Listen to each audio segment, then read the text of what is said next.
Afternoon friends, আশা করি আপনারা ভালো আছেন। আমি ভালো আছি। আমাদের এখানে একটা কাজ চলছে, তাই জন্য এরকম আওয়াজটা পাচ্ছেন।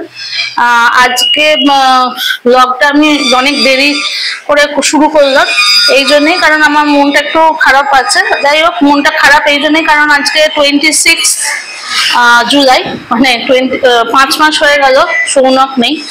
তা সেই জন্য আজকে সেরকম ভাবে কিছু করতে চাইছিলাম না সকালে। তা আজকে কি কি বানিয়েছি ওটা আমি আপনাদের সঙ্গে শেয়ার করছি।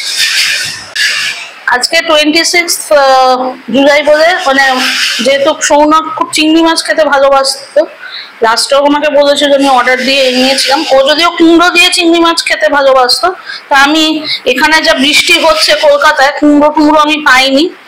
তা আমি যেটা রান্না করেছি সেটা আপনাদের দেখাচ্ছি। ওকেও আমি একটু দেবো, কিন্তু সেটা আমি দেখাতে পারবো না, সরি। ভাত, গরম ভাত আছে, বিউলির ডাল করেছিলাম। বিউলির ডাল যদিও সৌনক খেতে ভালোবাসতো না খুব একটা, তাও বিউলির ডাল করেছিলাম, কিন্তু সেটা আমাদের দুষ্টু হাপ্পু ফেলে দিয়েছে। এই দেখুন, খালি বাটি এরকম ধুয়ে রাখতে হয়েছে আমাকে। এবার হচ্ছে এই যে লাউ চিংড়ি করেছি। লাউ ছিল বলে, লাউটাই পেয়েছিলাম বলে লাউ চিংড়ি করেছি। চিংড়ি মাছটা খুব একটা বড় না, মানে মিডিয়াম সাইজের, এরকম সাইজের। আর এখানে করেছি আলু ফুলকপি দিয়ে, এটা ও খেতে ভালোবাসতো, কাতলা মাছ, যদিও ছোট মাছ বেশি ভালোবাসতো, আর আম। আজকের জন্য এটাই। আর হাপ্পু সিং এর দুষ্টুমি লেগেই আছে। হাপ্পু সিং কালকে একটা টুল ভেঙে দিয়েছে, আর আজকে সকালে বিউলির ডাল ফেলে দিয়েছে। এই যে, এবার আমি ওকে একটু দেখিয়ে দিই। এই যে হাপ্পু, ঠিক আছে।